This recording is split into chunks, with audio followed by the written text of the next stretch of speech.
Orang sholat gak pakai ilmu, ya Allah susah, bahaya, jangan deh, jangan. Saya kasih cerita, saya alamin pribadi. Saya waktu masih pesantren, saya punya teman saya orang Jember, Jawa Timur, Tanggul. Dia orang Jember tapi ada deket Tanggul ada gunung.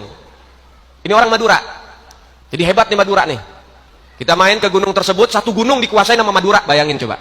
Madura nggak tanggung-tanggung, gunung aja dikuasain. Semua yang tinggal orang Madura di situ. Nah, perjalanan untuk ke tempat rumah teman saya itu nggak bisa dengan satu kendaraan. Jadi kalau naik ojek bisa 3 kali. Saking panjangnya ini perjalanan. Paham? Orang Madura itu punya tradisi, punya adat. Adatnya apa? Mereka orang Madura kalau bangun rumah pasti dia bangun musola atau langgar di depan rumahnya, di halamannya. Untuk apa musola dan langgar? Yang pertama buat nerima tamu, sehingga kalau nerima tamu itu di musola atau di langgar, nggak ke dalam rumah.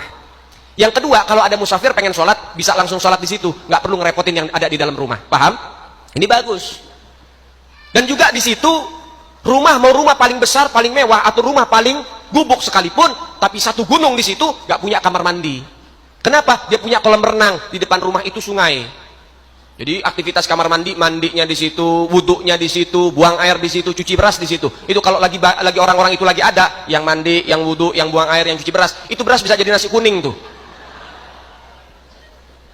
Di tengah jalan kita duduk, ketemu bapak-bapak usianya perkiraan sekitar 60 tahun, udah tua.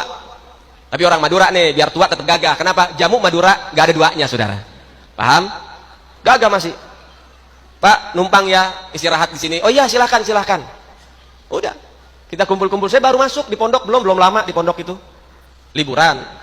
Kemudian ini kakek-kakek keluar ke depan rumah, dibuka bajunya, turun ke bawah mandi. Habis mandi dia wudhu, pas naik karena AK-47 rudal Rusia kelihatan kalau dari tempat kita. Ini rudal Rusia nih, jangan macam-macam loh. Kelihatan nih dari tempat duduk kita, maka ditutupin pakai tangan. Pas naik ke atas ditutup pakai, ibu jangan dibayangin bu, tutupin pakai tangan. Waktu turun nggak kelihatan, waktu naik kelihatan, ditutupin pakai tangan. Kemudian dia berbalik, dia pakai baju, pakai sarungnya, masuk ke musola kita, dia sholat. Kawan-kawan saya mulai rapat paripurna ngomongin dia, saya diem aja. Kemudian selesai sholat dikasih tahu, Pak, sholatnya batal. Loh kenapa? Bapak udah wudhu belum? Udah tadi di bawah. Pas naik kami semua ngelihat Bapak pegang kemaluan. Dalam ilmu fikih batal hukumnya Pak. Kalau pakai daripada telapak tangan dan perut-perut ibu jari, perut-perut daripada tangan kita ini, jari jemari. Batal Pak. Apa jawabnya ini kakek tua? Dengan penuh keyakinan, dengan penuh semangat 45 perjuangan, dia bilang, anak kecil jangan sok tahu. Dibentak teman-teman saya. Selain itu ada kata-kata yang membuat saya bingung. Sampai detik ini saya bilang, ini benar apa kagak? Apa kata si bapak? Anak kecil jangan sok tahu. Di bawah sholat boleh, masa dipegang nggak boleh? Tunggu dulu. Tunggu dulu. Ini kata-kata bisa benar, bisa salah. Baik. Kita agak perlambat kata-katanya dalam penyebutan supaya Anda bisa meneliti di mana kesalahannya. Dibawa sholat boleh. Boleh nggak? Kenapa dipegang nggak boleh? Itu yang belum ketemu jawabannya, saudara. Ini mau profesor S berapa lagi, belum nemu jawabannya. Dibawa sholat boleh, kok dipegang nggak boleh? Betul juga. Teman saya tetap bilang, tetap batal Pak, nggak bisa main begitu. Nggak boleh main keluarin dalil begitu aja. Lu saya nggak ngeluarin dalil, saya tanya, boleh kan dibawa sholat? Boleh. Kenapa dipegang nggak boleh? Nah kan, PR lagi nih. Saya liatin aja. Berdebat nih, kakek tua sama anak muda, bocah-bocah, piyik-piyik nih. Berdebat berdua. Saya lihat ini nggak kelar-kelar, ini sampai 70 tahun lagi masih debat nih. Cuman masalah itu doang. Dibawa sholat boleh, dipegang nggak boleh, cuman masalah itu doang. Itu lagi nyari jawabannya. Kemudian, nah inilah, ya, kalau pengen menjawab sesuatu yang apa ya, dibilang bodoh ya bodoh, dibilang nggak manfaat ya nggak manfaat, ya kita boleh bikin dalil kalau begitu. Saya bawa kitab Nahu. Kitab Nahu itu kitab tata cara bahasa Arab atau ilmu buat kita bisa baca tulisan Arab. Kalau nggak ada harokatnya, yaitu pakai ilmunya ilmu supaya tahu kedudukan kata-kata, itu ilmu nahu. Yang dibahas ilmu fikih, beda jurusan. Beda jurusan.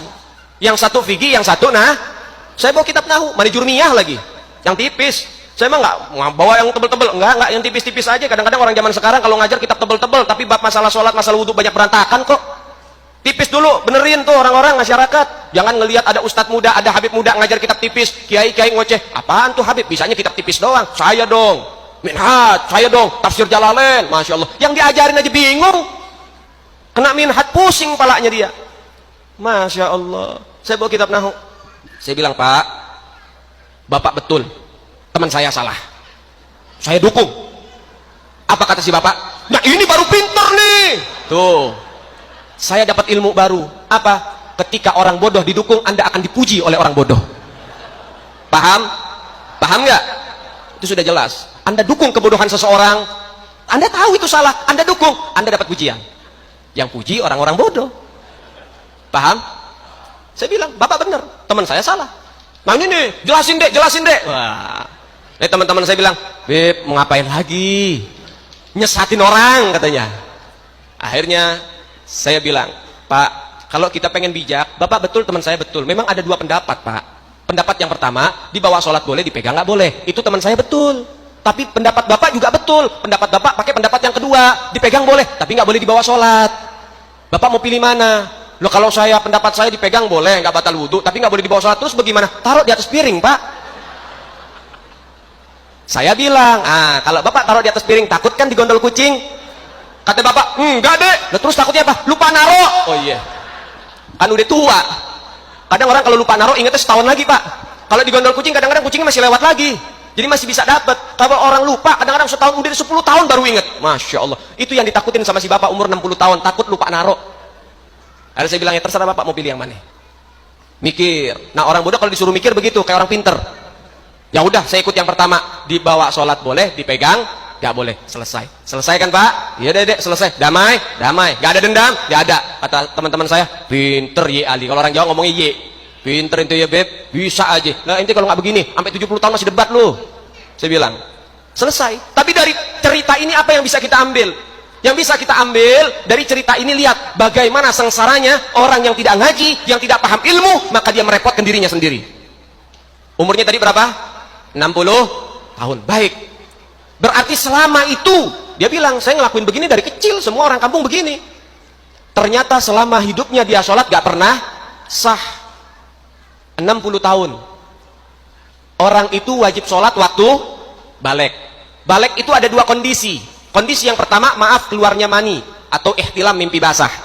Dan tidak etis bagi saya, anak bocil, anak kecil, tanya sama orang tua, Bapak kapan keluar mani? Gak etis. Tapi saya pakai pendapat yang kedua, dia itu dengan pendapat husnuzon, dia balik karena usia 15 tahun. 60 kurang 15 berapa? Bisa ngitung nggak orang sini nih? 60 kurang 15 berapa? 45. Baik, berarti ketika 15 tahun dia belum punya kewajiban sholat. Setelah 45 tahun dia memiliki kewajiban sholat yang dia wajib sholat di 45 tahun itu. Paham? Berarti selama 45 tahun sholatnya tidak. Kira-kira dia butuh berapa tahun buat godok sholatnya? 60 nih usianya, berarti dia nggak boleh mati sampai 105 tuh. Kalau dia godoknya dicicil sehari satu, mau dikebut, bikin setahun lunas, bisa nggak? Bisa. Orang kalau godok sholat itu fleksibel, kapan saja, waktunya di mana saja, mau godok apa saja, itu bisa. Jadi nggak ada sejarahnya orang, oh godok duhur di duhur, asar di asar, nggak. Itu hanya metode untuk memudahkan supaya ingat. Tapi kalau masalah menggodok, kapan saja, apa saja, di mana saja, waktu kapan saja, boleh. Dia mau kebut 2 tahun, selesai, bisa. Tapi dia yang nggak bisa, jantungnya kumat. Orang tua kalau dikebut sedikit, jantungan mati mendadak, saudara. Lutang belum lunas, dia udah mati nanti. Paham?